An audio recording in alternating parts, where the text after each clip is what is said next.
7 పండగలు. ఇవి ఆ 7 పండగల్లో ఒక్కొక్క పండగ గురించి మనం నేర్చుకుందాం. ఎందుకంటే ఆ 7 పండగలు అవి నెరవేరాయి. అవి ఏమైనా చెప్పండి, నెరవేరాయి. ఆ 7 పండగలు అవి ఛాయలుగా ఉన్నాయి, కానీ అవి నిజ రూపంలో నెరవేరాయి. అవి ఎలా నెరవేరాయో ఆ 7 పండగల గురించి మనము నేర్చుకుందాం. హల్లెలూయా, హల్లెలూయా.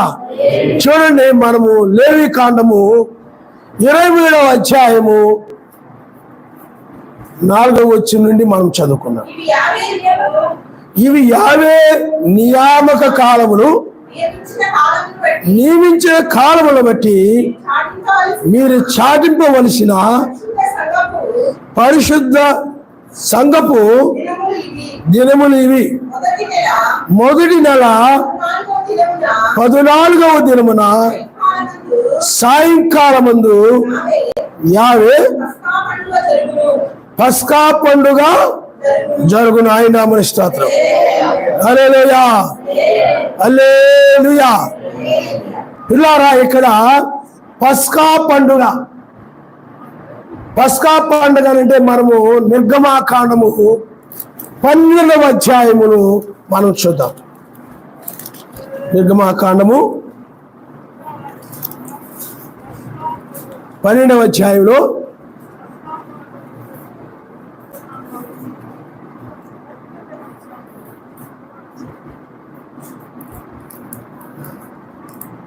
చూడమ్మా, 21వ వచనం నుండి మనం చదువుకుందాం. కాబట్టి మోషే ఇశ్రాయేలు పెద్దలందరినీ పిలిపించి వారితో ఇట్లను, మీరు మీ కుటుంబముల చొప్పున మందలో నుండి పిల్లలను తీసుకొని పస్కా పశువును వధించుడి. మరియు ఇస్సోపు కుంచె తీసుకొని పళ్ళెంలోనున్న రక్తమును దాన్ని ముంచి ద్వారబంధపు పైకమ్మిని 2 నిలువు కొమ్ములకును పళ్ళెములోని రక్తమును తాకింపవలెను. తరువాత మీలో నెవరును ఉదయం వరకు తన ఇంటి ద్వారము నుండి బయలు వెళ్ళకూడదు. యావే ఐగుప్తీయులను హతము చేయుటకు దేశ సంచారము చేయుచు ద్వారబంధము పైకమ్మి మీదను 2 నిలువు కమ్ముల మీదను ఉన్న రక్తమును చూచి యావే మిమ్మును హతము చేయుటకు మీ ఇండ్లలోనికి సంహారకుని చొరనీయుడు. కాబట్టి మీరు నిరంతరము మీకును మీ కుమారులకును దీనిని కట్టడగా ఆచరింపవలను. యావే తాను సెలవిచ్చినట్లు మీకిచ్చుచున్న దేశమందు మీరు ప్రవేశించిన తరువాత మీరు దాన్ని ఆచరింపవలను. మరియు మీ కుమారులు మీరు ఆచరించు ఈ ఆచారం ఏమిటని మిమ్మల్ని అడిగినప్పుడు మీరు ఇది యావేకు పస్కా బలి. చూడండి, యావేకు ఇది పస్కా బలి అంటే గొర్రె పిల్లను వాళ్ళు ఏం చేశారు చెప్పండి. సాయంకాలంలో గొర్రె పిల్లని వాళ్ళు బలిచ్చి వాళ్ళు ఆ రక్తాన్ని నిలువు కమ్మికి అడ్డు కమ్మికి అంటే వాళ్ళ ద్వారబంధము నిలువు కమ్మికి అడ్డు కమ్మికి దాన్ని ఏం చేశారు, పూశారు. ఎందుకంటే సంహారదూత ఆ రక్తాన్ని చూసి దాటిపోతారు, ఇంట్లోకి రాకుండా. ఎందుకంటే సంహరించే దూత ఆ నిలువు కమ్మికి ఆ యొక్క అడ్డు కమ్మికి రక్తం లేదనుకోండి, సంహారదూత ఇంట్లోని ప్రవేశించి వారిని సంహరిస్తాడు. మొదటి సంతానాన్ని ఐగుప్తు దేశంలో ఏం చేశాడు చెప్పండి, సంహరించాడు. ఆ విధంగా సంహరించకుండా ఉన్న నిమిత్తమై ఆ యొక్క సంహారదూత దాటిపోవులాగున ఆ యొక్క రక్తపు గుర్తుని ఆ ఇంటికి వాళ్ళు పూసేవారు.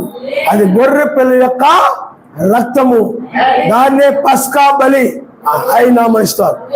హల్లెలూయా, హల్లెలూయా. అలాగే మెస్సీ కూడా, ఇది మెస్సీలో నెరవేరింది అనమాట. మొదటి పండుగ మెస్సీ కూడా ఆయన గొర్రె పిల్ల, ఆయన లోక పాపమును మోసుకొని పోయేటటువంటి గొర్రె పిల్ల. ఆయన కూడా మన నిమిత్తమై ఆయన గొర్రె పిల్లగా ఆయన ఏమయ్యాడు చెప్పండి, బలయ్యాడు. ఆయన యొక్క రక్తము అదే పస్కా బలి. ఆ రక్తము గుర్తు కిందకు మనం వచ్చాం. ఆనాడు వాళ్ళు ఇంటి యొక్క నిలువు కమ్మకి అడ్డు కమ్మకి రక్తాన్ని, ఇప్పుడైనట్లయితే ఆ రక్తం ఏదో కాదు కానీ పరిశుద్ధాత్మ.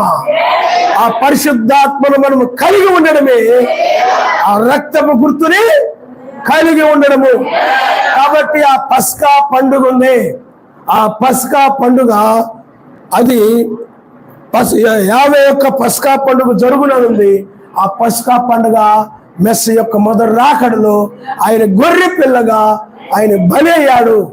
అది ఆ పండగ మెస్సీ యొక్క మొదటి రాకడలో అది నెరవేరింది. ఎందుకంటే ఆ యూదులు ఆయన్ని నమ్మక, ఆయన ఎవరో గుర్తించక, ఎందుకంటే ఆయన కూడా వాళ్ళ వంటి శరీరంతో వచ్చాడు కాబట్టి, తన ప్రజలు రక్త మాంసం కలిగిన వారైనందున ఆయన కూడా రక్త మాంసాలు ధరించుకొని ఇచ్చాడు కాబట్టి ఆయన ఎవరో వాళ్ళకి అర్థమో కాలేదు. కానీ ఆయన మరియమ్మ కుమారుడు కాదా, యోసేపు కుమారుడు కాదా, అలాగేలా అనుకున్నారు. కానీ శరీర రీతిగా ఆలోచించి, ఓ ఇతడు బెత్లెహేము వాడు కాదా, నజరేతు వాడు కాదా అని అనుకున్నారు. కానీ ఆయన ఎవరు చెప్పండి, నేను పైనుండి వచ్చిన వాడు, నేను కిందున్న వారు అని చెప్పాడు. ఆయన నామనిస్తారు. హల్లెలూయా. నాకు సంబంధంగా ఉన్న వాళ్ళకేమో ఆయన బెత్లెహేము వాడుగా, మరియమ్మ యోసేపు సంబంధించిన వాడికి కనబడ్డాడు.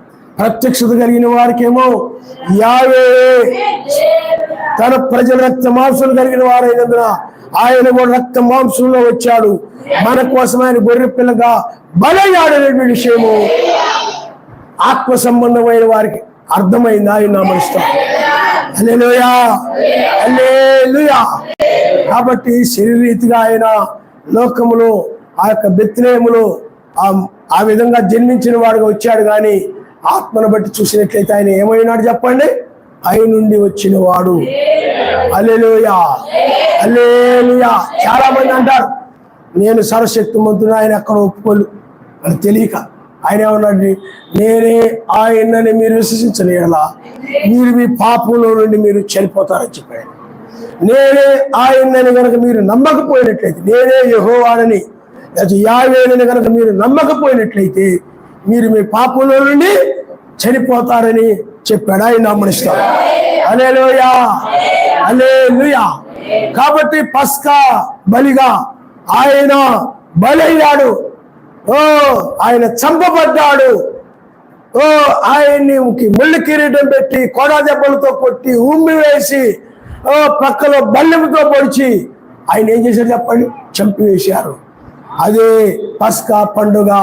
ఆ పండుగ మెస్సీ యొక్క మొదటి రాకడలు అది నెరవేరింది. ఆయన హల్లెలూయా, హల్లెలూయా.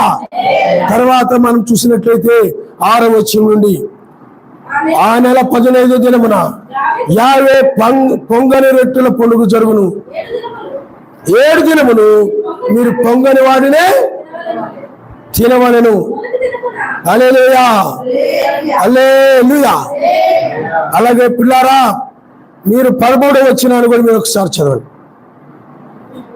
దాని నైవేద్యమును నూనెతో కలిపి 2 10 గోధుమ పిండి, అది యావేకు ఇంపైన సువాసన గల హోమము, దాని ప్రాణార్పణము 1 ద్రాక్షారసము మీరు మీ సర్వశక్తిమంతుని అర్పణకు తెచ్చు వరకు ఆ దినమెల్లా మీరు రొట్టె ఏమి పేరాలేమి పచ్చని వెన్నులేమి తినకూడదు.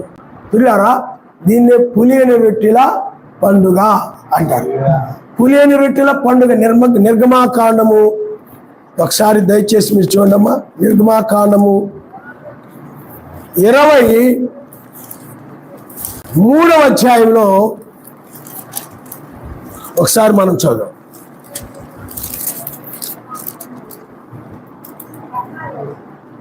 23వ అధ్యాయం 14వ వచనం.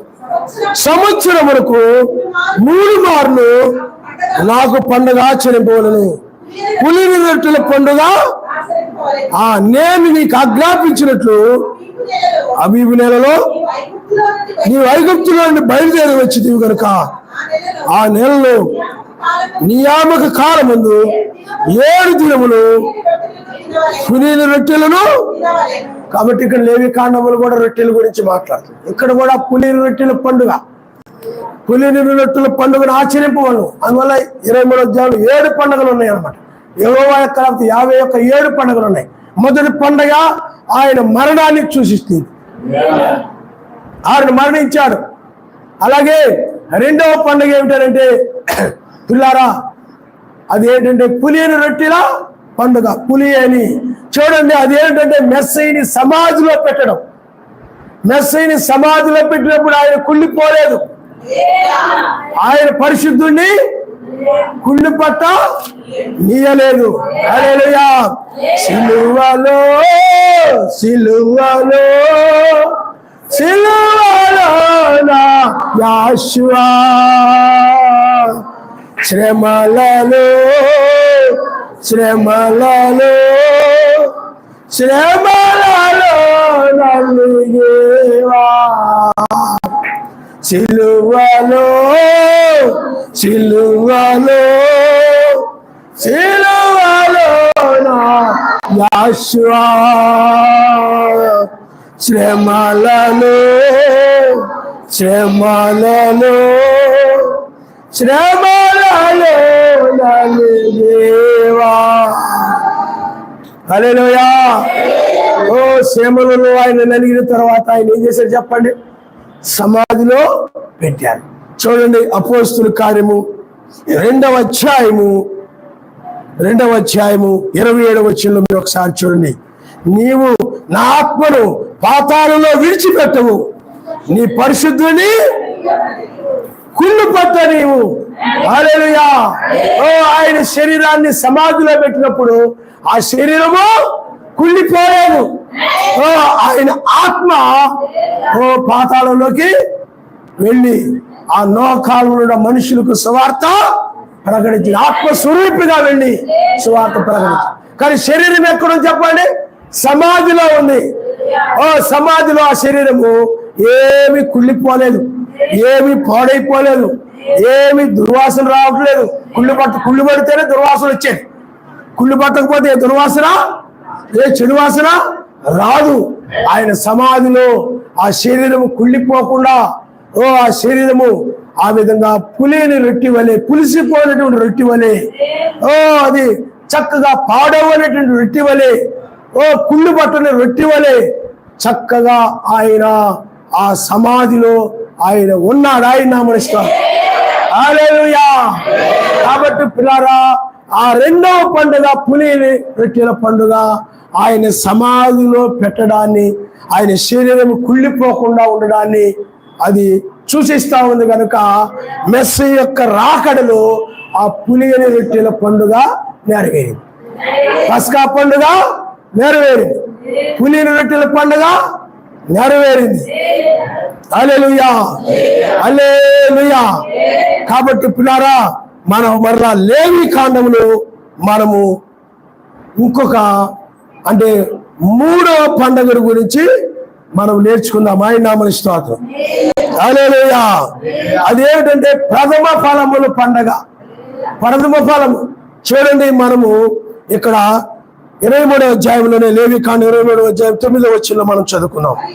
మరియు యావే మోషేకు ఇలాగ సెలవిచ్చెను, నీవు ఇశ్రాయేలుతో ఇట్లనము, నేను మీకు ఇచ్చిన దేశమునకు మీరు వచ్చి దాని పంటను కోయినప్పుడు మీ మొదటి పంటలో ఒక పనును యాజకుని యొద్దకు తేవను. యావే మిమ్మల్ని అంగీకరించినట్లు యావే సన్నిధిని ఆ పనును అల్లాడింపవలెను. చూడండి, ఆ యొక్క పంట పండినప్పుడు పంట యొక్క ప్రథమ ఫలాన్ని అంటే మొదటగా ఒక పనుని తీసుకుని వచ్చి యాజకుని యొద్దకి తీసుకొని వస్తే యాజకుడు ఏం చేస్తాడు చెప్పండి? దాన్ని అల్లాడిస్తాడు. కాబట్టి ప్రథమ ఫలము, పంట యొక్క ప్రథమ ఫలము, ఆ ప్రథమ ఫలం ఎవరో కాదు కానీ మెస్సయే. ఎందుకంటే మొట్టమొదటిగా తిరిగి లేచిన వాడు, మరణాన్ని జయించి తిరిగి లేచినటువంటి ప్రథమ పంట. ఇత్తనముగా ఆయన నాటబడ్డాడు, ఆయన మరలా తిరిగి లేచాడు.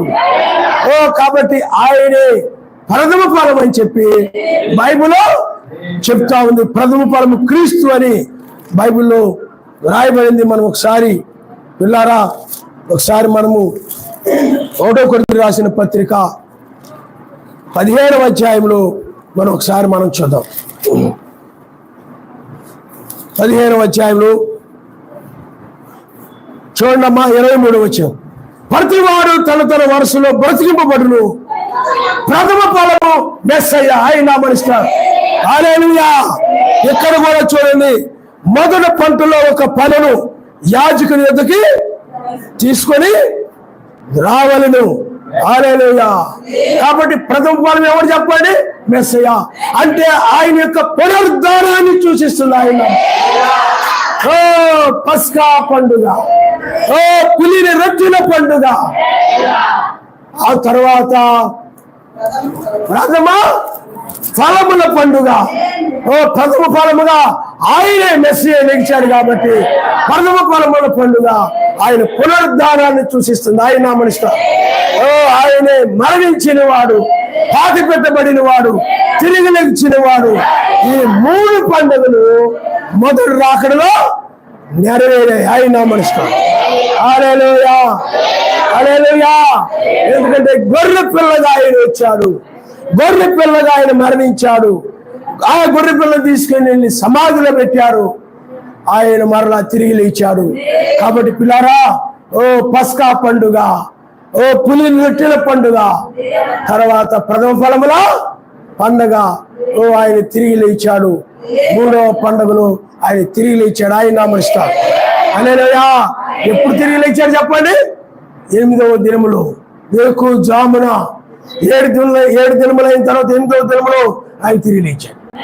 7 దినములైన తర్వాత 8వ దినములో వేకువజామున తిరిగి లేచాడు.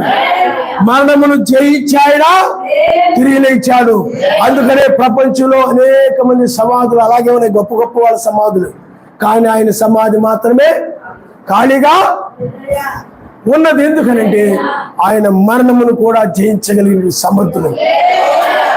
హల్లెలూయా, హల్లెలూయా. స్తుతియో ఘనత మహిమ ప్రభావం యేషువకే చెల్లుగా. సత్య స్వరూపే సర్వాధికారి చెల్లును నీకే స్తుతి స్తోత్రం. జయము జయము జయము జయము జయము జయము.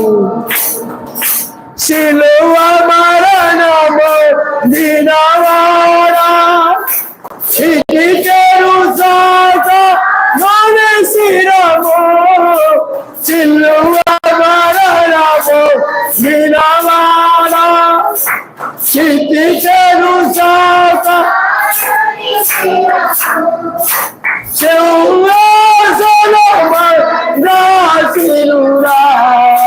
సజీవుడా సర్వాధిపతి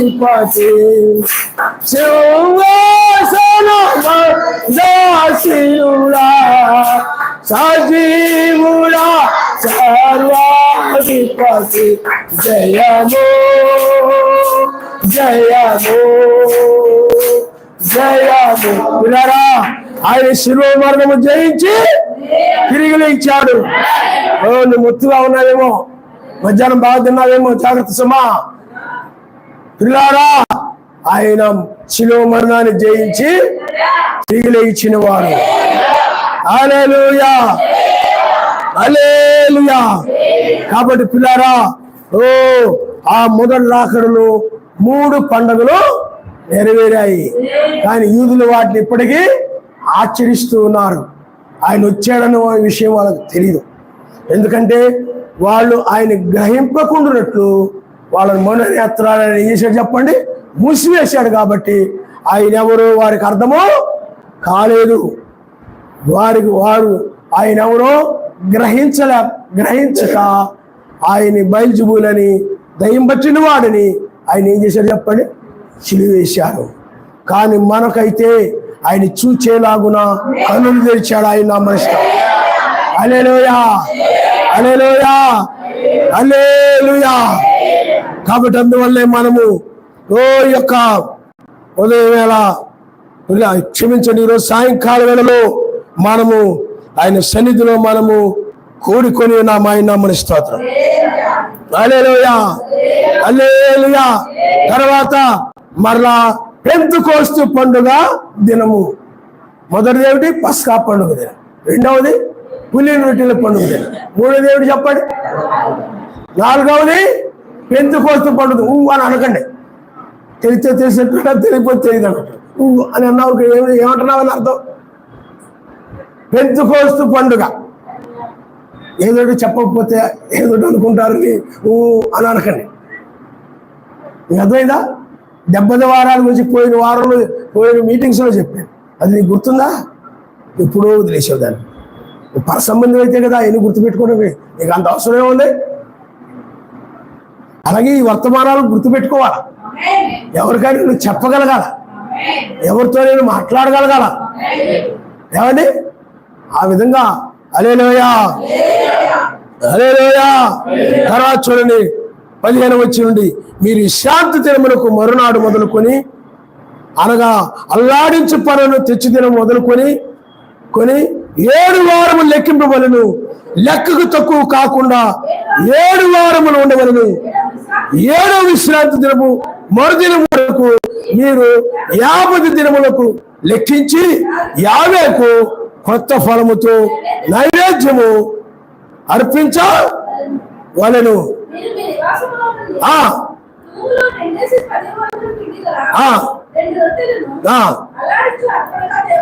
కాబట్టి ఇక్కడ పిల్లారా 50వ దినము అంటే ఇక్కడ విశ్రాంతి దినము మరునాడు మొదలుకొని 50వ దినము, అదే 50వ దినమే పెంతెకోస్తు పండుగ. మీరు అపోస్తుల కార్యము 1వ అధ్యాయంలో మనం చూద్దాం. అపోస్తుల కార్యము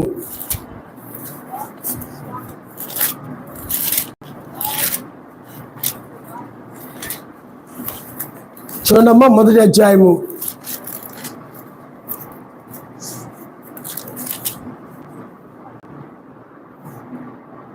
హల్లెలూయా, హల్లెలూయా.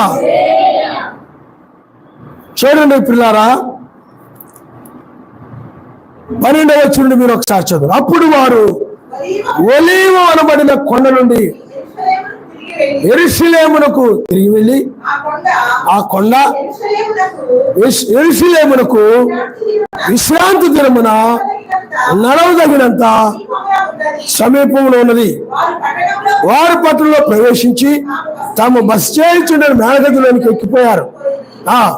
వారెవరనగా పేతురు, యోహాను, యాకోబు, ఆంద్రియా, తోమా, బర్తలోమయి, మత్తయి, అల్ఫయి కుమారుడు యాకోబు, జెలోతే అనబడిన సీమోను, యాకోబు కుమారుడు యోదా అనువారు, వీరందరూ వీరితో కూడా కొందరు స్త్రీలను మెస్సీయ తల్లి మరియను ఆయన సహోదరులను ఏక మనసుతో ఎడతెగక ప్రార్థన చేయుచుండ్రి. చూడండి, ఇక్కడ యెరూషలేమునకు తిరిగి వెళ్ళి, ఆ కొండ యెరూషలేమునకు విశ్రాంతి దినమున నడవదగినంత సమీపముగా ఉన్నది అన్నది. మీరు 2వ అధ్యాయం చూస్తే పెంతెకోస్తు పండుగ దినం వచ్చినప్పుడు అందరూ ఒక చోట కూడి ఉండ్రి. కాబట్టి పిల్లారా, పెంతెకోస్తు పండుగ, ఆ పెంతెకోస్తు పండుగ అంటే 50వ దినము అనమాట. 7 ఏళ్ళు 49 50. మీరు ఇంకా కావాలంటే దీనికి మీరు 25వ అధ్యాయం, లేవికాండం 25వ అధ్యాయము 8వ వచనాన్ని మీరు ఒకసారి చూడండి. మరియు 7 విశ్రాంతి సంవత్సరములు అనగా 7 ఏండ్లు గల సంవత్సరం లెక్కింపవలను. ఆ 7 విశ్రాంతి సంవత్సర కాలము 49 సంవత్సరములను. 7వ నెల 10వ నాడు నీ స్వదేశమంతటా శృంగనాదము చేయవలను. ప్రాయశ్చిత్త దినమున నీ దేశమంతటా ఆ శృంగనాదము చేయవలను. మీరు ఆ సంవత్సరమున అనగా 50వ సంవత్సరమున హల్లెలూయా హల్లెలూయా అదే 50వ సంవత్సరమే అది పెంతెకోస్తు పండుగ దినము. కాబట్టి పిల్లారా, పెంతెకోస్తు పండుగ నాడు పరిశుద్ధాత్మలందరూ ఏక మనసుతో ప్రార్థన చేస్తూ ఉన్నారు. అందరూ కూడా పిల్లారా, అక్కడ ఎలాంటి విభేదాలు లేవు. ఒకరి మీద ఒకరు కొండాలు చెప్పుకోవడం లేదు, ఒకరు మాట్లాడుకోకుండా ఉండడం లేదు, లేకపోతే ఒకరిని చూసి ఒకరు ముఖం తిప్పుకోవడం లేదు. పిల్లారా, వాళ్ళందరూ కూడా ఏక మనసుతో ఉన్నారని బైబిల్ చెప్తుంది. ఏక మనసుతో వాళ్ళు ఏం చేస్తున్నారంటే ప్రార్థన చేస్తూ ఉన్నారు. ఏక మనసుతో ప్రార్థన చేస్తూ ఉన్నప్పుడు పరిశుద్ధాత్మ పెంతెకోస్తు పండుగ నాడు వాళ్ళందరి మీదకి అగ్ని జ్వాలలు వచ్చి వాళ్ళందరి మీద కుమ్మరించబడి హల్లెలూయా హల్లెలూయా పరిశుద్ధాత్మ వాళ్ళ మీదకి వచ్చి, అందుకనే పెంతెకోస్తు పండుగ అవి బైబిల్లో మనం ఇందాక 50వ నాడు అదే పెంతెకోస్తు పండుగ. అదే పెంతెకోస్తు పండుగ మనము అపోస్తలుల కాలంలో ఆ పండుగ నెరవేరింది. ఓ పరిశుద్ధాత్మ వచ్చి ఏక మనసుతో ఒకరి మీద ఒక అసూయ పడడం కానీ, ఒకరి మీద ఒకరు హెచ్చించుకోవడం కానీ, నువ్వు నా మాట వింటాను, నువ్వు నా మాట వినాలని పంతాలు పెట్టుకోవడం కానీ ఏమి అక్కడ లేవు. ఎలాంటి కక్షలు వాళ్ళలో లేవు, పగలు లేవు, దేశాలు లేవు, ఏ వైరాలు లేవు. అందరూ ఏక మనసుతో ఉండి ప్రార్థన చేస్తూ ఉన్నారు ఆయన మనసుతో. హల్లెలూయా. అందుకనే చూడండి, మోషే ప్రార్థించగా మన్నాను కురిపించితివి, యెహోషువ ప్రార్థించగా సూర్య చంద్రుల నాటితివి, యెహోషువ ప్రార్థించగా సూర్య చంద్రుల నాటితివి, యావే నామము ఎంతో బలమైనది, ఎంతో బలమైనది. హల్లెలూయా. యావే నీ నామము. కాబట్టి పిల్లారా, వాళ్ళందరూ కూడా ఏక మనసుతో ఏం చేస్తున్నారో చెప్పండి, ప్రార్థన. మిగతా వాళ్ళ మనసు కలవని వాళ్ళందరూ కూడా ఎవరు రాలేదు. వాళ్ళందరూ ఏక మనసు కలిగి ప్రార్థన చేస్తూ ఉన్నారు. కాబట్టి పరిశుద్ధాత్మ వాళ్ళ మీదకి దిగి వచ్చింది. ఆయన ఆత్మ అంటే మొత్తుగా లేరు, నిద్ర మొత్తుగా ఏమండి ఎలాగ లేరు. వాళ్ళు అందరూ కూడా వారికి వాగ్దానం చెప్పిన ఆ వాగ్దానం నిమిత్తమై ఏక మనసుతో ఆ మేనగదిలో ఉండి ప్రార్థన చేస్తూ ఉన్నప్పుడు పరిశుద్ధాత్మ వాళ్ళ మీదకు వచ్చింది. అదే పెంతెకోస్తు పండుగ. అందుకనే అపోస్తలుల కార్యంలో పెంతెకోస్తు పండుగ దినమున అనుంది. కాబట్టి ఆ కాలములో ఆ పండగ నెరవేరింది. అందుకని ఆత్మ కుమ్మరించబడింది. కాబట్టి ఇప్పుడు మనం అక్కడ నుండి ఈ లవదీయ సంఘ కాలం వరకు కూడా పెంతెకోస్తు పండుగ కాలమే. ప్రతి కాలములో ఆయన పరిశుద్ధాత్మను పంపుతూ వచ్చాడు. ఆయన యొక్క దూతలను పంపుతూ వచ్చాడు ఆయన 7 సంఘ కాలంలో ఆయన ఆత్మ. అందుకని ఇదంతా కూడా పెంతెకోస్తు కాలమే. అంటే 2000 సంవత్సరాలు. అంటే ఆ యొక్క పెంతెకోస్తు పండుగ మేడగదిలో వాళ్ళందరూ ఏక మనసుతో ప్రార్థించిన అక్కడి నుండి బ్రహ్నాం గారి కాలము అంటే ఏకొచ్చుక్క వచ్చే వరకు కూడా తయ్య గారు అనగా జాన్సన్ గారి వరకు కూడా అదంతా కూడా పెంతెకోస్తు కాలమైంది. హల్లెలూయా. ఆత్మ కుమ్మరించబడినటువంటి ఆ పండుగ విధంగా నెరవేరింది. అది ఛాయల్లో ఉంది, కానీ ఇది నిజ రూపం. ఛాయ్ వేరు, నిజ రూపం వేరు. ఛాయ్ వేరు, నిజ రూపం వేరు. అందుకని ఆత్మ రోజులు ఏమైపోయి చెప్పండి, ప్రార్థిస్తూ ఉన్నప్పుడు అలాగే 7 సంఘ కాలాల్లో కూడా ఆయన ఆత్మని ఆయన కుమ్మరిస్తూనే వచ్చాడు. ఆయన హల్లెలూయా హల్లెలూయా. అందుకనే ఆయన ఆత్మ పరిశుద్ధాత్మ వారి మీద దిగి వచ్చినప్పుడు వారిలో ఉన్న లోకమంతా బయటికి పోయింది. లోకములో ఉన్న వాటిని ఇంకెవ్వరు కూడా ప్రేమించడం లేదు. ఆ ప్రేమంతా ఏమైపోయింది చెప్పండి, బయటికి పోయింది. బయటకు పోయి వాళ్ళందరూ కూడా ఎలా ఉన్నారంటే ఏకాత్మతోనూ ఏక మనస్సుతోనూ ఏక హృదయముతోనూ చాలా చక్కగా చాలా న్యోన్యముగా వాళ్ళు ఒక ఇంటి వారి వలె ఒక రక్త సంబంధుల వలె చాలా ప్రేమగా ఉన్నారు.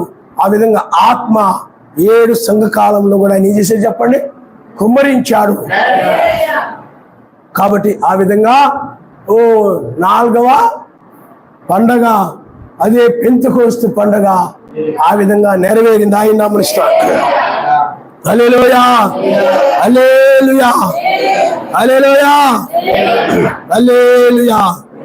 చూడండి పిల్లారా, మీరు కొలసీలకు రాసిన పత్రిక, కొలసీలకు రాసిన పత్రిక 2వ అధ్యాయము 16వ వచనం మనం ఒకసారి చూద్దాం.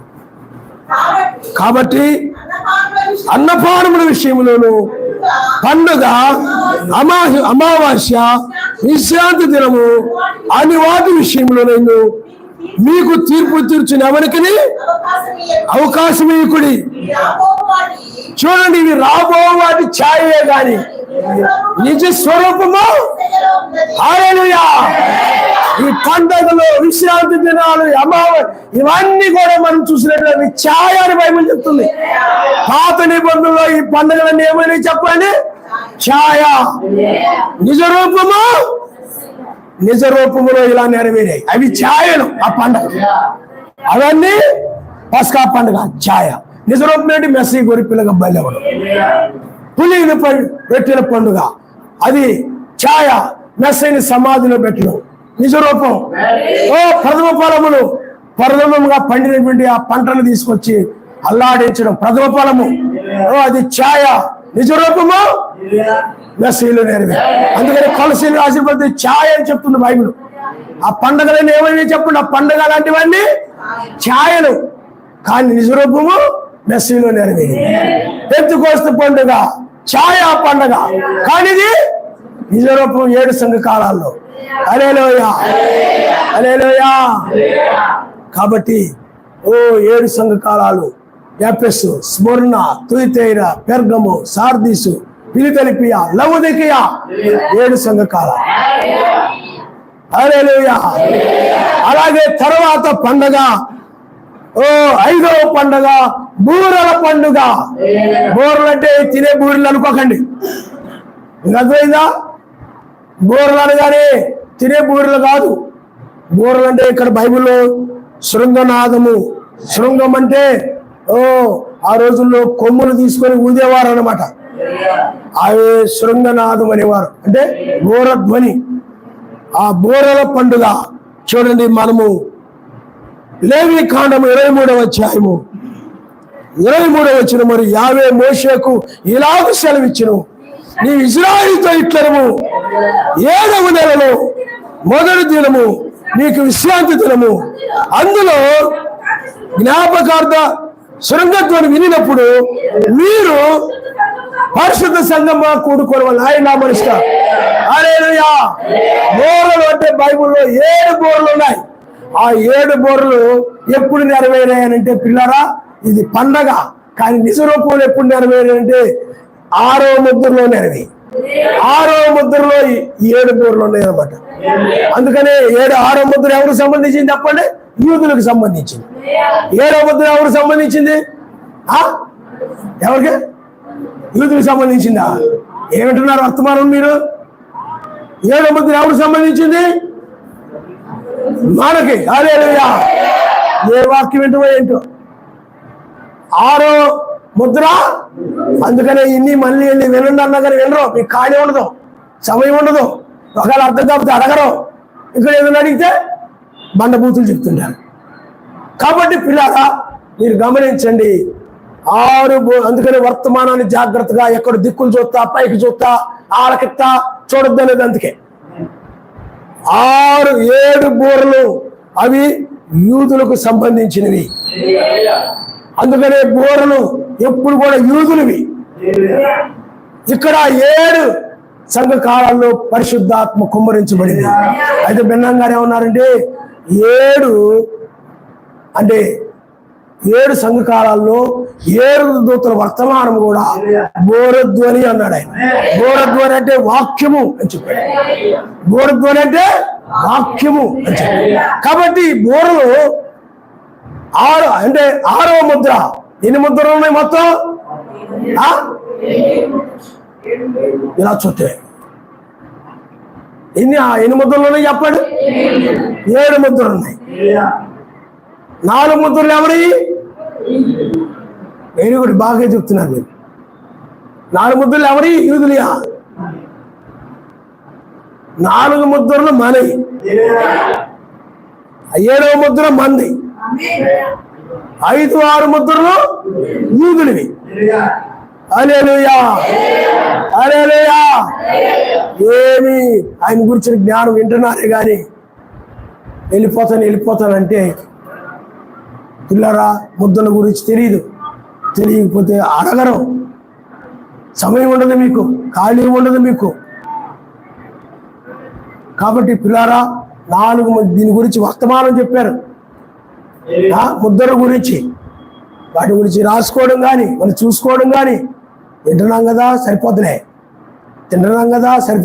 వండుకున్నాం కదా, తింటున్నాం కదా సరిపోతులే. నూనె ఎక్కువ వేసావా లేదా, ఉప్పు ఎక్కువైపోయిందా, కారం ఎక్కువైపోయిందా, ఇదే ధ్యాస తప్ప వాక్యం గురించి ఆలోచన అర్థమైందా? కాబట్టి పిల్లారా, 4 ముద్రలు ఎవరి చెప్పండి? మన 7 సంఘకాలాలు 4 ముద్రలో ఉన్నాయి. 7వ ముద్ర 4 ముద్ర కాలంలోనే జరుగుతాయి. కాబట్టి ఇప్పుడు 6 బోర్లు శృంగముల ధ్వని అంటే 6 బోర్లు. అవి 6వ ముద్రలో, అంటే 6వ ముద్ర ఎవరికి సంబంధించింది అంటే యూదులకు సంబంధించింది. అందుకనే ఆయన ఈ 6వ ముద్రలో ఆయన ఏం చేస్తారంటే బోర్ల ద్వారా ఆయన స్వదేశానికి చేరుస్తున్నారు అన్నమాట. వాళ్ళు సొంత దేశానికి చేరుతున్నారు వాళ్ళు. అందుకనే ఆ యొక్క 7 బోర్లలో 3 బోర్లు అవి ప్రకృతి సంబంధంగా ప్రకృతిలో జరిగినటువంటి కార్యాలు అన్నమాట.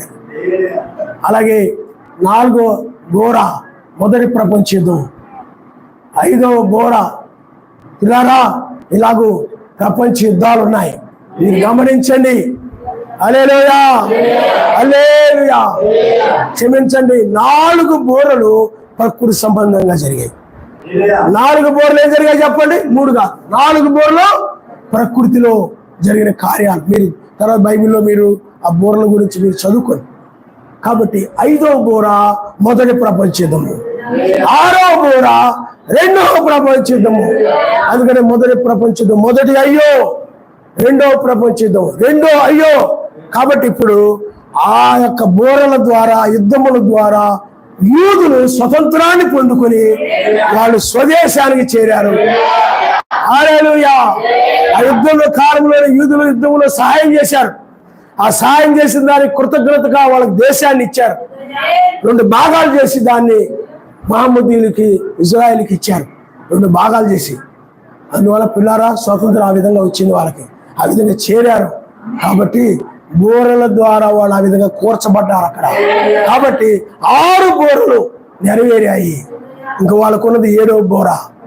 అదే 7వ ముద్రలో 7వ బోర. అందుకే 6వ ముద్రలో 7 బోరలు, 6 బోరలు అయిపోయాయి. 7వ బోర వాళ్ళకు ఉన్నది. హల్లెలూయా. కాబట్టి ఇప్పుడు బోరలు ఎవరికి సంబంధించింది చెప్పండి? యూదులకి. యూదులు బోరల ద్వారా, బోరలు అంటే ఏమిటి? 4 ప్రకృతిలో జరిగిన పొత్తులు. 5వది మొదటి ప్రపంచ యుద్ధం, 6వది 2వ ప్రపంచ యుద్ధం, 7వది శ్రమకాలం, మోషేలు వస్తారు. అది 7వ బోర. యూదులకి అవన్నీ అవి అలా జరుగుతూ వచ్చాయి. 6వ ముద్ర యూదులతో అలా జరుగుతూ వచ్చింది. 4 ముద్రలు మనలో జరుగుతూ వచ్చాయి. హల్లెలూయా, హల్లెలూయా, హల్లెలూయా. లోక మాటలు లొడలొడలో మాట్లాడడం కాదు. ఎవరి గురించి అని చెప్పండి. ఊళ్ళో ఎవరైనా విషయాలు వాళ్ళ గురించి వీళ్ళ గురించి చెప్పుకున్నాం అనుకోండి, బెక వానకాల కప్పలాగా నోరు తెరిచి ఒకటే వాగుతారు. కానీ ఆయన గురించి అడిగితే నోరు రాదు, నోరు బయటికి రాదు. అలా కూర్చొని షోకేసులో బొమ్మలాగా అలా కూర్చొని చూడటమే. నువ్వు ఆయన రాజ్యానికి సంబంధించి నీకు పట్ల ఆయన చేసిన కార్యాలు ఏంటో, యూదుల పట్ల ఆయన చేసిన కార్యాలు ఏంటో తెలియకుండా ఉంటున్నావంటే ఇన్నిసార్లు వాక్యం వింటూ కూడా అది చాలా భయంకరమైన పరిస్థితి. కాబట్టి పిల్లారా, బోరలు గమనించండి, చాలా జాగ్రత్తగా వినండి. మొదటి పండగ, రెండవ పండగ, మూడవ పండగ ఆయన మరణించి సమాధిలో పెట్టబడి తిరిగి లేవడం. ఐదవ పండగ పెంతెకోస్తు పండగ. ఆరవ పండగ ఏమిటి పిల్లారా? ఐదవ పండగ బూరల పండుగ, అది యూదులు. కాబట్టి అలాగే ఆరవ పండగ ప్రాయశ్చార్థమైనటువంటి, చూడండి మనం 26వ వచనం మనం చదువుకున్నాం. యావే మోషేకు ఇలాగూ సెలవిచ్చినాం, ఈ 7వ నెల 10వ దినమున పాపము నిమిత్తమై ప్రాయశ్చార్థ దినము, అందులో మీరు పరిశుద్ధ సంఘముగా కూడవలను, మిమ్మల్ని మీరు దుఃఖపరుచుకొని యావేకు హోమము చేయవలను. ఆ దినమున మీరు ఏ పని చేయకూడదు. మీ సర్వశక్తిమంతుడు యావే సన్నిధిన మీరు మీ నిమిత్తము ప్రాయశ్చిత్తము చేసుకున్నట్టుగా అది ప్రాయశ్చార్థ దినము. ఆ దినమున తను తాను దుఃఖపరుచుకొనని ప్రతివాడు తన ప్రజల్లో నుండి కొట్టివేయబడును. హల్లెలూయా. అదే ప్రాయశ్చార్థమైనటువంటి దినము. అంటే అది ఎప్పుడంటే మనం వెళ్ళిపోయిన తర్వాత ఆ దినము వస్తాం.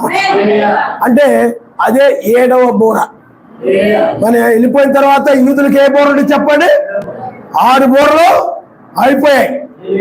ఈ వాక్యం విన్న తర్వాత ధ్యానిస్తే కదా నువ్వు ఇంటికి వెళ్ళిపోయిన తర్వాత కుళాయి మీద, గిన్నెల మీద, సట్టుల మీద, తపాలాల మీద ఉందా లేదా, అయిపోయిందా లేదా, ఇళ్ళకి వెళ్ళిపోయి ఆదివారం ప్రార్థన అయిపోయింది, ఇంటికి వెళ్ళిపోయి గిన్నెలు చూసుకోవడం, పొయ్యి చూసుకోవడం, గ్యాస్ వెలిగించుకోవడం, ఈ విన్న వాక్యం గురించి ధ్యానించుకోవడం ఏమైనా ఉందా? ఏమీ లేదు. అందుకే ఇక్కడికి వచ్చేసరికి ఏం చెప్పారో తెలియదు. కొత్త వాళ్ళలాగా చూడటం, కొత్త వాళ్ళలాగా వింటాం. కాబట్టి పిల్లారా, 6 బోరలు అయిపోయాయి యూదులకి. 7వ బోర్ ఉంది. ఆ 7వ బోర్ ఎప్పుడు నెరవేరుతుందంటే మనం ఎత్తబడిన తర్వాత నెరవేరుతుంది. అంటే వేరుశనగ కాలాల్లో 7 నక్షత్రాలు, వేకువ నక్షత్రము. ఇప్పుడు మనకి 8 నక్షత్రాలు మాత్రమే బైబిల్లో ఉన్నాయి. సూర్యుడు 1000 ఏళ్ళు పరిపాలించడానికి వస్తాడు. 8 నక్షత్రాల తర్వాత 7వ బోర అంటే మోషే ఏలియా వస్తారు. మోషే ఏలియా వచ్చి మనం ఎలాగైతే అపోస్తుల బోధ విన్నామో దానినే మరలా మోషే ఏలియా ప్రకటిస్తారు యూదులకి. వెళ్ళి జాగ్రత్తగా, యూదులకి ఎక్కడో బుర్ర పెట్టుకొని ఎండం కాదు, ఎక్కడో మనసు పెట్టుకొని ఎండం కాదు. కాబట్టి ఆ బూరలు అంటే 7వ బూర యూదులకు సంబంధించింది. మనం వెళ్ళిపోయిన తర్వాత జరుగుతుంది. అప్పుడు వాళ్ళకి అపోస్తుల బోధ బోధించినప్పుడు మెస్సైని వాళ్ళు గుర్తిస్తారు. అప్పుడు ఇంకా ఎందుకంటే ఇక వాళ్ళకి సమయం, అది అన్ని జనులకి ఇక సమయం ఉండదు. అన్ని జనులు మారు మనసు పొందిన వాళ్ళందరూ నిలబడతారు, నీతిమంతులు వెళ్ళిపోతారు. అప్పుడు తర్వాత జరిగేది. అప్పుడు ఈ వినబడిన వాళ్ళు శ్రమల్లో ఉంటారు. మారు మనసు పొందిన వాళ్ళు, సరిగా వాక్యం వినకుండా నిర్లక్ష్యంగా ఉన్నోళ్ళు, ఇలాంటి వాళ్ళందరూ కూడా ప్రమాదంలో పడతారు. ఎందుకంటే వాళ్ళ హృదయంలో వాక్యం లేదు. వాళ్ళ హృదయంలో ఆయన ఏ కార్యాలు చేసేటో హృదయంలో లేవు. ఏమి ఐక్య విచారాలే, చింతలే, ప్రమాదంలో పడిపోతారు. అందుకనే పిల్లారా, వధువు నిజమైన వధువు ఎత్తబడుతుంది. ఆమె ఎత్తబడిన తర్వాత మోషే ఏలియా వస్తారు, అపోస్తుల బోధని బోధిస్తారు. అపోస్తుల బోధని బోధించినప్పుడు పిల్లారా అక్కడ ఏం జరుగుతుందంటే 1,44,000 మంది యూదులు, అంటే ఇజ్రాయిల్లో నుండి 1,44,000 మంది, అంటే ఒక్కొక్క గోత్రంలో నుండి 12,000 మంది, 12 1,44,000. ఆ 1,44,000 మంది ఏం చేస్తారు చెప్పండి? వాళ్ళు పశ్చాత్తాపడతారు. అదే ప్రాయశ్చార్థమైనటువంటి ప్రాయశ్చాత్త దినం అదే. వాళ్ళందరూ కూడా మారు మనసు పొందుతారు. మెస్సీయను సిలువేసినందుకు ఆయన గుర్తించి, అయ్యో మా రక్షకుడు మేము ఎందుకు సిలువేసావా, ఎందుకు ఆయన చంపావా అని వాళ్ళు చాలా బాధపడి మారు మనసు పొంది పశ్చాత్తాపడి ఆయన చేతులు పట్టుకొని కాళ్ళు పట్టుకొని గాయాలు చూసి ఏం చేస్తారన్నమాట. చాలా ఒక్కగానొక్క కుమారుని కానీ పోగొట్టుకుంటే వారికి ఎంత బాధగా ఉంటుందో అంతగా వాళ్ళు ఏడుస్తారని నిర్ణయం గారు చెప్పారు. అంతగా వాళ్ళు కుమిలిపోతారంట ఆ రోజుల్లో. ఒక్కగానొక్క కుమారుని పోతే ఎంత బాధపడతారో అంతగా వాళ్ళు ఆయన చూసంట బాధపడి ఏడుస్తారు, పశ్చాత్తాపడతారు, కుమిలిపోతారు, కేకలు పెడతారు. ఓ నాయనా మమ్మల్ని క్షమించమని అరుస్తారు అనమాట. 7 సంఘాల కూడా వద్దు, నిజమైన వద్దు, అలాగే పశ్చాత్తాపడి. నీకు అర్థమైందా? పరిచయుడు పశ్చాత్తాపడ్డం. పశ్చాత్తాపడే వాళ్ళు ఉంటారు, పశ్చాత్తాపడిన వాళ్ళు ఉంటారు. కయ్యూరు ఉన్నాడు, పశ్చాత్తాపడ్డా లేదు. ఆహాబు ఉన్నాడు, పశ్చాత్తాపడ్డా లేదు. పరిచయులు ఉన్నారు, పశ్చాత్తాపడ్డారా? వాళ్ళ తప్పులు వాళ్ళు పశ్చాత్తాపడ్డా. మరి సుంకర్ల వాళ్ళందరూ, పాపాత్మ స్త్రీ అందరూ పశ్చాత్తాపడ్డారు. కానీ బైబిల్లో మరి సౌలు పార్మాను పశ్చాత్తాపడ్డా. వాళ్ళకి భయపడాలని చేశానన్నాడు తప్ప తన తప్పులు ఒప్పుకొని పశ్చాత్తాపడదు. ఈ పశ్చాత్తాపడని గుంపంతా కూడా ప్రమాదంలో పడతారు. వాళ్ళ పశ్చాత్తాప తప్పులు చేసినా, పొరపాట్లున్నా, నీతిమంతులు ఉన్న ధీమాతో తిరుగుతుంటారని వాళ్ళే ప్రమాదంలో పడేది. కాబట్టి యూదులు 1,44,000 మంది చాలా మంది ఉన్నారు. కానీ వాళ్ళలో 1,44,000 మంది మాత్రమే పశ్చాత్తాపడతారు. ఓ ప్రాయశ్చిత్తం పొందుతారయ్యా, మేము తప్పు చేశాము, మమ్మల్ని క్షమించు, మమ్మల్ని మన్నించు అని కుమిలి ఏడుస్తారు పాపాల విషయమే. కానీ నువ్వు ఏనాడు నీ పాపాల విషయం నువ్వు ఏమి ఏడ్చావు ఎప్పుడన్నా? అసలు నిజమైన వధువు ఏడుస్తుంది. అర్థమైందా? లేటుగా ప్రార్థనకు వచ్చినా పశ్చాత్తాపడు, సమయానికి ప్రార్థన రాకపోయినా పశ్చాత్తాపడు, పాటలు పాడు ప్రార్థన చేసుకోకపోయినా పశ్చాత్తాపడు, ఇతరుల మీద అసూయ పడతావు పశ్చాత్తాపడు, దురాలోచన పెట్టుకుంటావు పశ్చాత్తాపడు, ఏమండి కోపం పెట్టుకుంటావు పశ్చాత్తాపడు, కక్ష పెట్టుకుని ఏదో సాధిస్తావు, ఆ మాటలు ఈ మాటలు అంటావు పశ్చాత్తాపడు. కీడుకు ప్రతి కీడు చేయకూడదు, మేలు చేసి కీడుని చేయించమంటే కీడుకు ప్రతి కీడు చేస్తుంటావు పశ్చాత్తాపడు. ఏముండవు. అది ఎవరి సంతానం అంటే కయ్యూని సంతానం. కయ్యూని సంతానం మారు మనసు పొందరా. కాబట్టి 1,44,000 మంది యూదులు మాత్రమే వారు ప్రాయశ్చిత్తం పొందుతారంటే పశ్చాత్తాపడతారు, కుమిలిపోతారు, కన్నీరు గారుస్తారు. ఎందుకు మేము ఇలా చేసామా ఆయన్ని అని వాళ్ళు ఏడుస్తారు. అదే ప్రాయశ్చిత్త దినము, అదే 6వ దినం ఆయన మనిషి 6వ పండగ.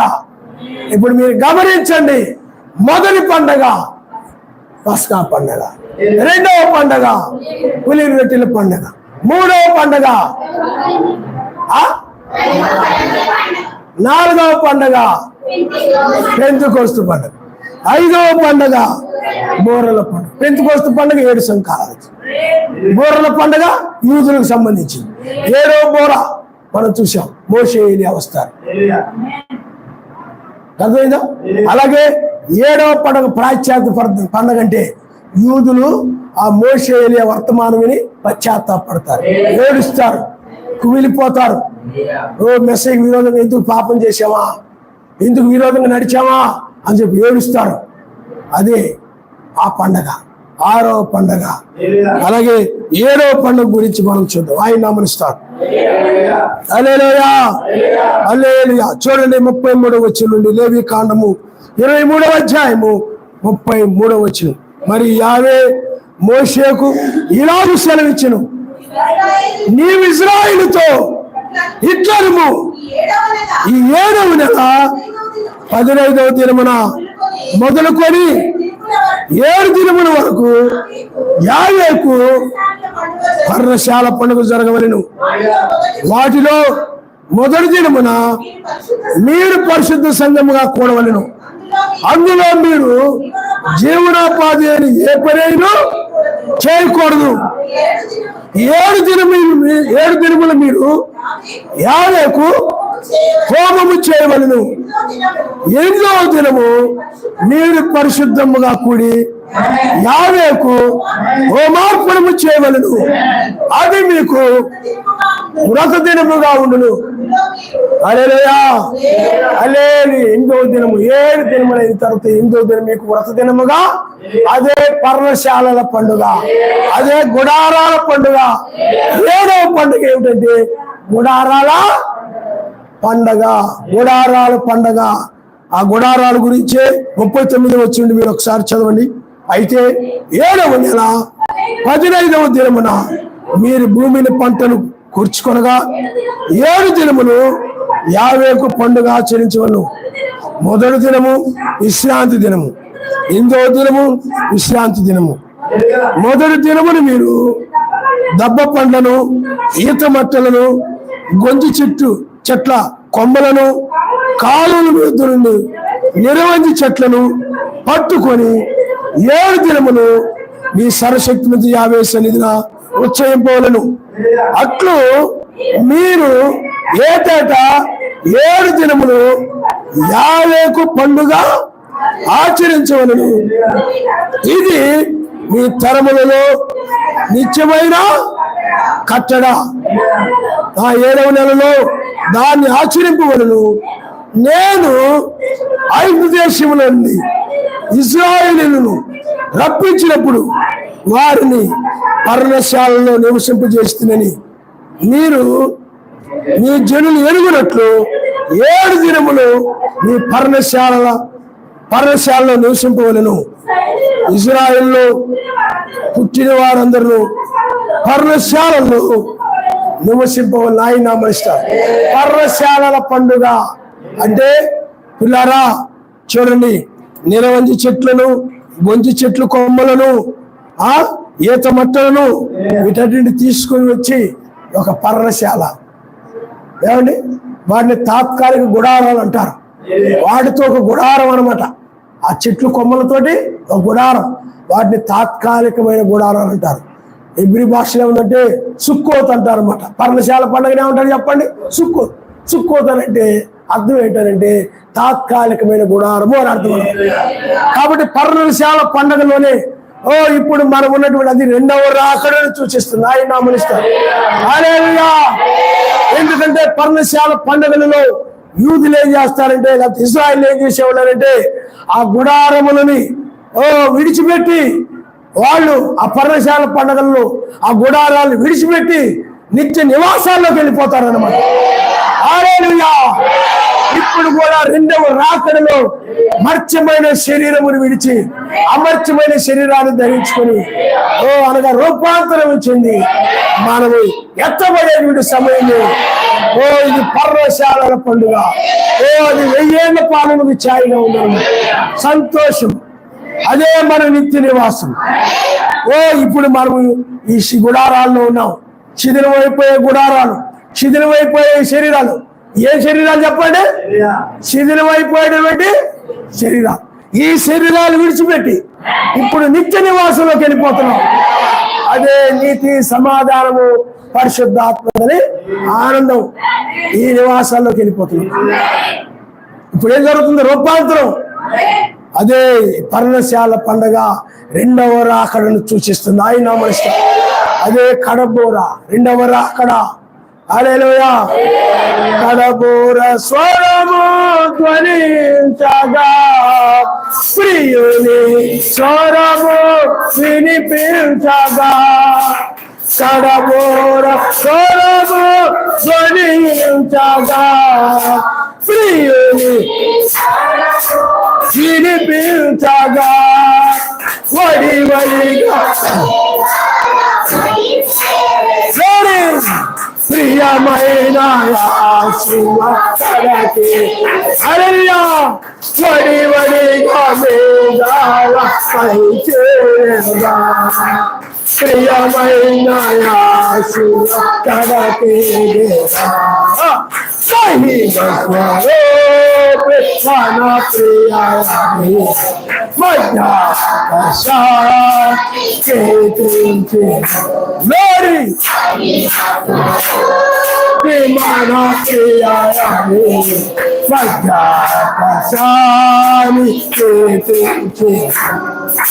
హల్లెలూయా హల్లెలూయా.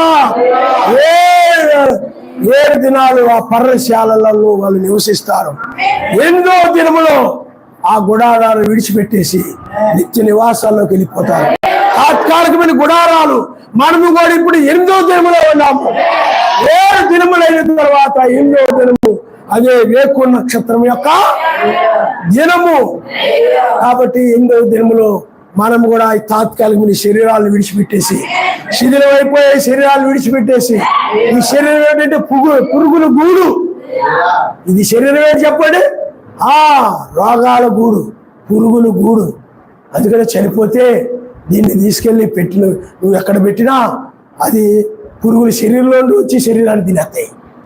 నువ్వు బియ్యం డబ్బాలో మూత పెట్టు, పురుగులు వచ్చేస్తాయి దాంట్లోకి. అలాగే ఈ శరీరం ఏంటి చెప్పండి? పురుగుల గూడు. దీనికి ఎన్ని సోకులో, దీనికి ఎన్ని కొప్పులో. బెన్నాంగారు వధువులు చూశారు, 2 వధువులు. ఒక వధువు అంట శరీరం అంతా చక్కగా వస్త్రాలు వేసుకొని, పురుష వస్త్రాలు ధరించకుండా స్త్రీ వస్త్రాలు ధరించి, అంటే ప్యాంట్లు లాంటివి వేసుకోవడం కానీ, టీ షర్ట్లు లాంటివి వేసుకోవడం కానీ ఏమీ లేకుండా చక్కగా నిండుగా వస్త్రాలు వేసుకొని, చేతులు శరీరం కనబడకుండా వధువు వస్తూ ఉన్నట్ట పరలోక సంబంధం సంగీతాలతో. నిజంగా వధువు ఇలా ఉంటుందా? హల్లెలూయా అనుకున్నాడు. అదే ఇంకొక వధువు వస్తుందంట, అది చెడ్డ వధువు అంట. రకరకాల కొప్పులు పెట్టి, మేకప్పులు వేసుకొని, లిప్టిక్కులు వేసుకొని, ఏమండి తలుకు బెలుకు మెడంతా కూడా గంగిరెద్దులాగా అలంకరించుకొని, చేతులకి, మెడకి, నడుముకి అన్నిటికి కూడా గంగిరెద్దుకి వేస్తారు. అలాగా వేసుకొని, ఏమండి అపవిత్రమైనటువంటి అంటే పురుషులు లాంటి ప్యాంట్లు, పురుష వస్త్రాలు ఏం చేయకూడదు చెప్పండి? వేసుకోకూడదు. స్త్రీ వస్త్రాలు వేరు, పురుష వస్త్రాలు. బృందాంగారు ప్రతి వర్తమానమును జుట్టు కత్తిరించకూడదు, నువ్వు పురుషుడి వల్ల ఉండకూడదు, నువ్వు జుట్టు పెంచాల్సిందే తప్ప నువ్వు కత్తిరించకూడదు అని చెప్పాడు. కానీ రకరకాల మోడల్గా స్టైల్గా ఉండడం ఏం చేస్తాడు చెప్పండి? అలా కత్తిరుతున్నారు, ఇలా కత్తిరుతున్నారు. కత్తెర పడకూడదు అన్నాడు ఆయన. వాళ్ళ ఆత్మీయ జీవితం బాగోదని చెప్పాడు ఆయన. కాబట్టి అలాగే పురుషులు లాంటి ప్యాంట్లు స్త్రీలు ఇంతకుముందు అవి ఉండేవి కాదు. ఇప్పుడు ఏం చేస్తున్నారు? పంజాబ్ డ్రెస్సులు వచ్చిన తర్వాత ఇప్పుడు ఆ డ్రెస్సులు వేస్తున్నారు.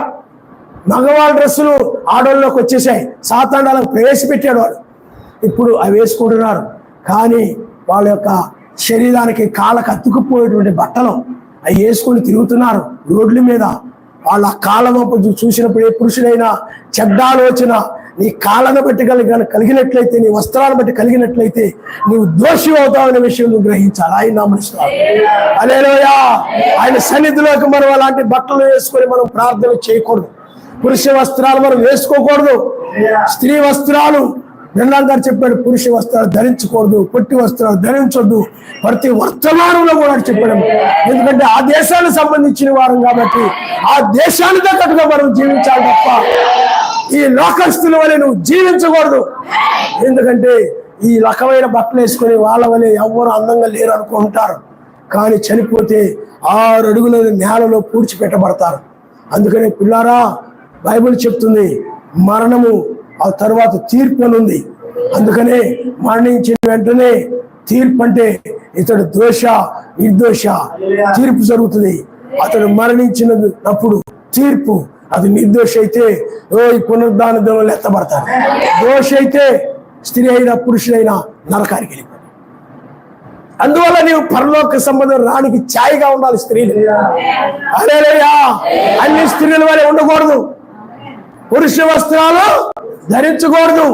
నేను చూడగానే పురుషుడు గుర్తుకు రాకూడదు, పురుషుని వలె ఉండకూడదు, స్త్రీ వలె నువ్వు. అందువల్ల ప్యాంట్లు లాంటి బట్టలు ఎట్టి పరిస్థితుల్లో కూడా మీరు ధరించకండి. అర్థమైందా? ప్యాంట్లు లాగా 2 కాళ్ళకి ఇలా తొడుక్కునేటువంటి బట్టలు ఎట్టి పరిస్థితుల్లో కూడా స్త్రీలు ధరించుకోకండి. మొన్న ఒక సిస్టర్ గారు అడిగారు, ఏమ్మా మీరు ఒకసారి అడిగారు, పాస్టర్ గారు ఇలాగ నేను మరి ఉద్యోగాన్ని బట్టి వేసుకోవాల్సి వస్తుందండి.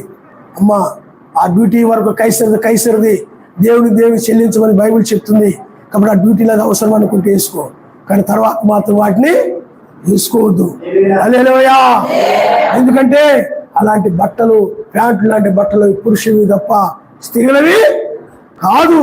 కాబట్టి పిల్లారా, అందుకనే ఈనాడు మనం చూసినట్లయితే ఆయన యొక్క వధువు, ఎత్తబడిన వధువు ఈ పురుగుల గూడుని విడిచిపెట్టేసి మహిమగల శరీరాన్ని ధరించుకొని అదే నిత్య నివాసం, అదే ఆయన రాజ్యాన్ని ధరించుకొని ఏ దినములైన తర్వాత 8వ దినములో రూపాంతరం చెంది ఎత్తబడే సమయంలో మనం ఇప్పుడు మన దగ్గర పర్ణశాల పండుగ నెరవేరుతూ ఉంది.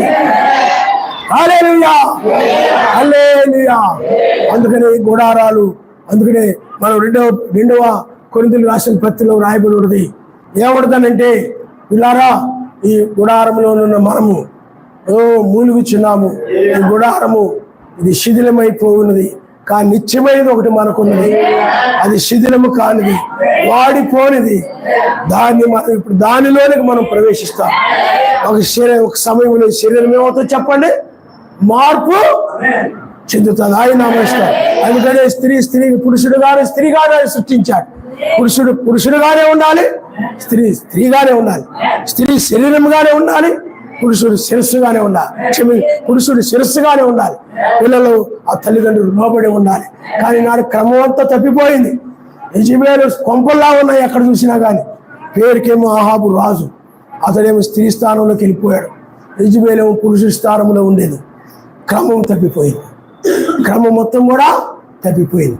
అయ్యా మాకు భర్త లేడు, లేకపోతే అన్యుడు, కానీ మెస్సయ్యలో ఆయన ఉన్నాడు. ఆత్మ సంబంధమైన భర్తను మనం కలిగి ఉన్నామని బైబిల్ చెప్తుంది. ఆయన హల్లెలూయా, ఆయనకు లోబడి నడవాల్సిందే. కాబట్టి పిల్లారా, ఇప్పుడు మనం పర్ణశాల పండుగ కాలంలో మనం ఉన్నాం. అందుకని కడబోరం రోగే సమయం, ఎక్కిరమ్మనే స్వరము. ఇప్పుడు శరీరం మార్పు చెందే సమయం ఇదే. హల్లెలూయా, హల్లెలూయా. కాబట్టి ఈ శరీరం మారి మనం ఏమవుతాం చెప్పండి, మధ్యాకాశానికి కొనుకోబడతాం. అందుకని 6 పండుగలు మనం చూసాం. ఇప్పుడు నెరవేర్చబడాల్సిన ఎన్ని పండుగలు ఉన్నాయి చెప్పి పిల్లారా, ఎన్ని పండుగలు నెరవేరాయంటే 4 పండుగలు నెరవేరాయి. ఎన్ని నెరవేరాయి చెప్పండి? 4. ఏది? మొట్టమొదటిది పస్కా పండుగ, రెండవది పులిన రొట్టెల పండుగ, మూడవది ప్రథమ ఫలముల పండుగ, 4వది పెంతెకోస్తు పండుగ, 5వది బూరల పండుగ. అందుట్లో వాళ్ళకి 7వ బూర, 6 బూరలు నెరవేరాయి యూదులకి, 7వ బూర నెరవేరాలి, అది నెరవేర్చబడాల్సింది. 2వది ఆ బూరం రోజునప్పుడు వాళ్ళు పశ్చాత్తాపడతారు, అది నెరవేర్చబడాల్సింది. ఆ 2 నెరవేర్చబడాలి. ఇప్పుడు 3వది నెరవేర్చబడాల్సిందని. ఇప్పుడు మన శరీరాలు మారినప్పుడు, మనం ఎత్తబడినప్పుడు ఇది కూడా నెరవేర్చబడతాయి. అందుకనే ఇప్పుడు ఈ పండుగ నెరవేర్చబడే కాలంలో మనం ఉన్నాం. అందుకనే క్షయమయ్యే లోకాన్ని విడిచిపెట్టి, ఇవన్నీ క్షయమైపోతాయి సుమా. ఈ లోకములో ఉన్నటువంటి సమస్తము కూడా నశించిపోతాయి, ఏమి ఉండవు. బైబిల్ చెప్తుంది ఈ లోకమును మరి అన్నడు మనం చూడమని బైబిల్ చెప్తుంది. ఈ ఆకాశమెత్తు భవనాలు కానీ, ఈ వస్త్రాలు కానీ, తలుక బెలుకులు కానీ, సమస్త లోకమంతా కూడా ఏమైపోద్దంటే బూడిద కప్పుగా మారిపోతుంది. అమెరికా ఉండదు, ఏది ఉండదు. మనం మాత్రమే ఆ దేశంలో మనం ఉండబోతున్నాం. ఆయన నమస్కారం. హల్లెలూయా. కాబట్టి ఇది ఏ కాలం చెప్పండి? బూర పండుగ కాలమా? కాదు, పర్ణశాలల పండుగ కాలము. ఇది గొప్ప సంతోషము కలిగే పర్ణశాల, సంతోషాన్ని ఇచ్చే కాలం అన్నమాట. అందుకని నిత్య నివాసం అంటే 1000 ఏళ్ల పాలనే. 1000 ఏళ్ల పాలనలోకి వెళ్ళిపోతాం అనమాట. ఈ తాత్కాలికమైన గుడారాలు వదిలిపెట్టి, రోగపు గుడారాలు, పురుగులు గూడు, ఇది రోగాలు గూడు, ముక్కుతూ మూలుగుతుండే శరీరం ఇది. అందము మోసకరము, సౌందర్యము వ్యర్థం అని బైబిల్ చెప్తుంది. ఈ గూడు నశించిపోయేది. అందుకనే దీన్ని విడిచిపెట్టేసి మనము శాశ్వతమైనటువంటి శరీరము, అదే మరణము లేని శరీరము ధరించుకొని మనం వెళ్తాం. ఆయన నమస్కారం. హల్లెలూయా. ఎక్కడున్నా చెప్పండి, మధ్యాకాశానికి కొనుకోబడతాం. హల్లెలూయా. కడబోర స్వరము ధ్వనించగా, ప్రియుని స్వరము వినిపించగా, వినిపించగా, ప్రియుని స్వరము వినిపించగా వడివడిగా మేఘాల పై చేరగా ప్రియమైన యేసువ తనకేలోని వడివడిగా మేఘాల పై చేరగా ప్రియమైన యేసువ తనకేలోని మన ప్రియాయ మధ్యాహ్నాన్ని మన ప్రియాయ మధ్యాహ్నాన్ని హల్లెలూయా హల్లెలూయా. కాబట్టి మన శరీరాలు మార్పు చెందేది తాత్కాలికమైన వాటి నుంచి నిత్య నివాసంలోనికి. అందుకని ఈ శరీరం అనేది అద్దె కొంపలాంటిది అనమాట. ఎప్పుడైనా ఖాళీ చేయాల్సిందే. నిత్యమైనది వచ్చింది, అదే వేకువ నక్షత్రం ఆయన తీసుకుని వచ్చాడు. ఆయన తన రాజ్యంతో వచ్చాడు. కాబట్టి ఇప్పుడు ఆ రాజ్యంలోకి మనము ప్రవేశించినప్పుడే శరీరం మారి, అందుకనే అందరితో నీతిగా ఉండు, సమాధానంగా ఉండు, పరిశుద్ధాత్మల ఆనందంతో ఉండు. అదైనా ఆ విధంగా ఉండు. వాళ్ళు ఎలాంటి వాళ్ళైనా ప్రేమించు. ఎస్ఐ చూడండి, ఇస్కరియోతు యోధాని ప్రేమించాడు. చిలికాడా బుద్ధి పెట్టి అప్పగిస్తున్నావా అన్నాడు తప్ప, ఎరా నా శిష్యుల్లో ఒక శిష్యుడుగా ఉండి ఇంత ద్రోహం చేస్తావా, ఇంత నమ్మకంగా ఉండి నువ్వు వెళ్ళి వాళ్ళకి చేతులు కలిపి డబ్బులు తీసుకొని నన్ను ముద్దు పెట్టి అప్పగిస్తావా, దుర్మార్గుడా దుష్టుడా అన్నాడు ఆయన. ఏమి అన్నా? చిలికాడా ప్రేమించాడు చివరి వరకు. వాడు మంచిగా ఉన్నప్పుడు ప్రేమించాడు, చెడ్డుగా ఉన్నప్పుడు ప్రేమించాడు. నువ్వు కూడా అలాగే ప్రేమ ఎప్పుడు మారకూడదు. అర్థమైందా? మంచిగా ఉన్నప్పుడేమో ప్రేమించడం, వాళ్ళు ఏదైనా తప్పులు కనపడి ద్వేషించడం చేయకూడదు. బ్రహ్మాంగారు అంటారు, అలాంటి వారు నువ్వు ఆయన దగ్గర లాగడానికి ప్రయత్నం చేయాలి తప్ప వాళ్ళ మీద నువ్వు ఏదో ఒకటి పెట్టుకొని ఎడమొఖం పెడమొఖం ఉండొద్దు అన్నాడు ఆయన. హల్లెలూయా. వాళ్ళని లాగడానికి ప్రయత్నం చేయమన్నాడు. నువ్వు అలా ముఖం పెట్టుకో, ఎలా అయినా పెట్టుకుని ఎడమొఖం పెడమొఖం ఉన్నావు అనుకోండి, ఆ సహోదరుని ఏ విధంగా ఆయన దగ్గర నడిపించగలుగుతావు? నడిపించలేవు. కాబట్టి పిల్లరా, మీరు ఆలోచన చేయండి. ప్రేమ రాబోయే రాజ్యంలో ప్రేమే, ఏమి ఉండదు, ఏమి ఉండవు. టెక్నాలజీతో అవసరం ఉండదు, సెల్ ఫోన్లు ఉండవు, టీవీలు ఉండవు, ఏమి కూడా అక్కడ ఉండవు. ప్రతిదీ. అందుకని నీ జీవితంలో కూడా జరిగే కొన్ని పొరపాట్లు కొన్ని గుణపాఠాలు నేర్పుతాయి. అయ్యగారు అంటారు, మన జీవితాల్లో జరిగే కొన్ని పొరపాట్లు కొన్ని తప్పులు మనకు కొన్ని గుణపాఠాలు నేర్పుతాయి. కొన్ని పాఠాలు ఎలా ఉండాలి, ఎలా ఉండకూడదు, ఎలా ఉండాలి, ఎలా నడవకూడదు, అవి నేర్పుతాయి అన్నాడు ఆయన. నీ జీవితంలో కూడా కొన్ని అలా జరుగుతాయి. బైబిల్లో భక్తుల జీవితంలో జరిగాయి. వాళ్ళని బట్టి మనం కూడా కొన్ని నేర్చుకుంటున్నాం. ఓ ఆయన వల్లే మనం ఉండకూడదు, ఈయన వల్లే ఉండాలి, యోసేపు వల్లే ఉండాలి, ఎవరు కయ్యూని వల్లే ఉండకూడదు అని మనం నేర్చుకున్నావా? వాళ్ళందరూ కూడా మనకు దృష్టాంతంగా ఉన్నారు బైబిల్. కాబట్టి పిల్లారా, నువ్వు అందరితో మంచిగా ఉండు. చూడండి, వెలుగుంది, చెడ్డోళ్ళైనా మంచోళ్ళ మీద వెలుగునిస్తుంది. నువ్వు కూడా ప్రేమే. ఎవరైనా నువ్వేం చేయాలి చెప్పండి? అలా ప్రేమ కలిగి ఉండమన్నారు కదా అని చెప్పి వాళ్ళు చెప్పినట్లుగా ఎక్కడ రమ్మంటే అక్కడికి వెళ్ళి, సినిమాలకు రమ్మంటే సినిమాలకు వెళ్ళిపోవడం, అవి పెట్టుకోమంటే అవన్నీ పెట్టుకోవడం, ఏమండి, లేకపోతే ఆ పెళ్ళిళ్ళకి వాటిలో పాల్గొని ఆచారాలు పండుగలన్నీ నెరవేర్చడం, వాళ్ళ మీద ఉన్న ప్రేమతో ఇన్ని చేయడం. అంటే ప్రేమతో పాపాలు చేయకూడదు. వాళ్ళతో పాటు ప్రేమ కలిగి ఉండడం అంటే ఏమిటి చెప్పండి? ప్రేమ కలిగి ఉండడం అంటే ఏమిటి చెప్పండి? మనము వాళ్ళ యొక్క అపవిత్రమైన వాక్య విరోధమైన కార్యాల్లో పాలు పొందకుండా మనము వాళ్ళ పట్ల మనము ప్రేమగా వ్యవహరించాలి. ఆయన అంటే మేలుకరంగా ఉండడమే, కీడుకరంగా ఉండకుండా మేలుకరముగా బైబిల్ చెప్తుంది. ప్రేమ తప్ప మరి నువ్వేమి వచ్చి ఉండొద్దు. బైబిల్ అసూయ కానీ ద్వేషము కానీ ఏమి ఉండకుండా ప్రేమ కలిగా ఉండు. చూడండి, రోమిలకు రాసిన పత్రిక 13వ అధ్యాయంలో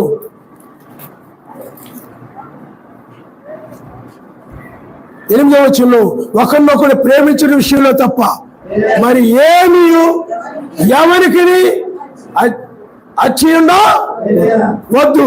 పొరుగు వారిని ప్రేమించువాడే ధర్మశాస్త్రమును నెరవేర్చువాడు.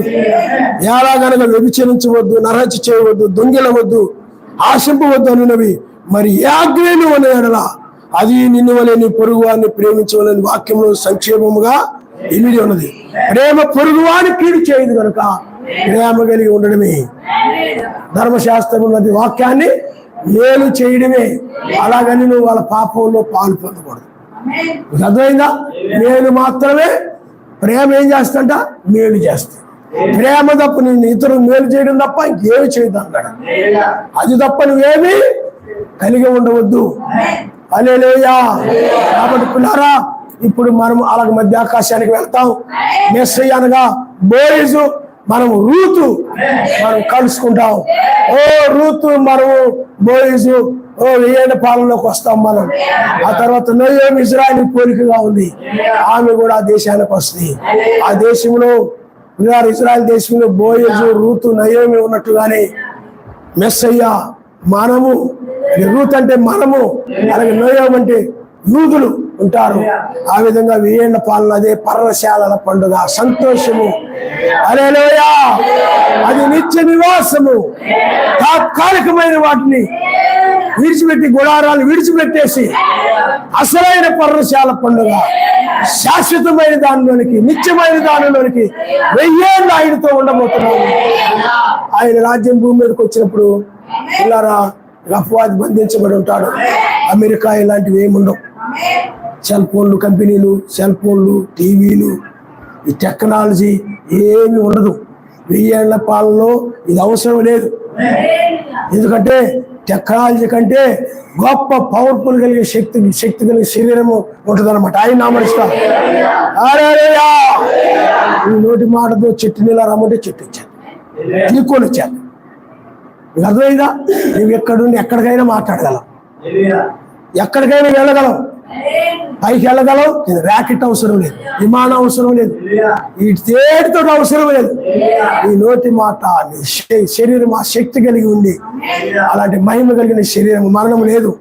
ఒక శరీరంలో మనం నివసించబోతున్నాం. అల్పమైన వాటి కోసం దాన్ని పోగొట్టుకోకండి. చాలా మంది బైబిల్లో చిక్కుడు కూర కోసం వేశావు, దాన్ని ప్రేమించి దీన్ని తృణీకరించాడు. ఇస్కరియోతు యోధ తాత్కాలికమైన డబ్బు కోసం, అల్పకాలం ఉండే డబ్బు కోసం దాన్ని ప్రేమించి రక్షణ పోగొట్టుకున్నాడు. బైబిల్లో అననీయ సప్పీరాలు ఉన్నారు. వాళ్ళు కూడా ఆ పొలమును అమ్మి, అబ్బా వాళ్ళు కూడా ఎందుకే అమ్మామని చెప్పి వాళ్ళు కూడా దానికోసం, ఆ డబ్బు కోసం దాన్ని పోగొట్టుకున్నారు ఈనాడు. అలాగే బైబిల్లో మనము ఆహాబును మనం చూసినట్లయితే, ఆహాబు కూడా అన్ని స్త్రీని వివాహం చేసుకుని దాని ఇష్ట ప్రకారం నడిచి పరలోకాన్ని పోగొట్టుకున్నాడు. యెజబెలు కూడా లోక అలంకరణలు, లోక ఎన్ని కోరుకొని లోకంలో లోకస్తులు ఎలా ఉంటుంటారో, ఎలాంటి కుప్పులు పెడుతుంటారో, ఎలాగ ఉంటుంటారో అలాంటి బట్టలు, అలాంటివన్నీ కూడా యెజబెలు వేసుకొని పరలోకాన్ని పోగొట్టుకున్నాడు. పిల్లారా, ఇలాంటి వాటిని సంపాదించుకొని పరలోకాన్ని పోగొట్టుకోకుండా ఒక లోకమంతా సంపాదించుకొని పరలోకాన్ని పోగొట్టుకుంటే ఏమి ప్రయోజనం ఉండదు. లోక సంబంధమైన వాటి కోసం, తాత్కాలికమైన వాటి కోసం శాశ్వతమైన దాన్ని పోగొట్టుకున్నారు. మీకు అర్థమైందా? అందువల్ల వాక్యం ఏది వద్దందో దాన్ని మానేసేయండి, వాక్యం ఏది చెప్తుందో దాన్ని చెయ్యండి. ఆయన హల్లెలూయా. బైబిల్లో మోషే శాశ్వతమైన దానికోసం ఐగుప్తును వదిలేశాడు. ఐగుప్తు యొక్క ఫరో తర్వాత రాజు అవుతాడు, దాన్ని వదిలేశాడు అతను. ఎందుకంటే కలగబో బహుమానం ముందు దృష్టి ఉంచాడని బైబిల్ చెప్తుంది. ఆయన నమస్కారం. హల్లెలూయా, హల్లెలూయా. నింద అనుభవించడమే నేను అనుకున్నాను. అలాగే లోక సంబంధమైన వాటి కోసం పోగొట్టుకోకండి. ఇజ్రాయెల్ కూడా ఐగుప్తు బయటకు వస్తూ ఐగుప్తు సంబంధం వాటిని ప్రేమించి కానాను పోగొట్టుకున్నారు. మాకు అవి జ్ఞాపకం వస్తున్నాయని చెప్పేవాడు ఐగుప్తులో కీరదోసలు, ఉల్లిపాయలు, మాంసము అవి మాకు గుర్తుకొస్తున్నాయి, వాళ్ళకి అవే గుర్తుకొస్తున్నాయి. అందుకే భిన్నంగా అంటారు, వాళ్ళు కానానికి వెళ్ళడానికి పిల్లరా 7-8 రోజులు వెళ్ళొచ్చు కానానికి ఐగుప్తునండి. కానీ వాళ్ళ దృష్టి కానాను మీద లేకుండా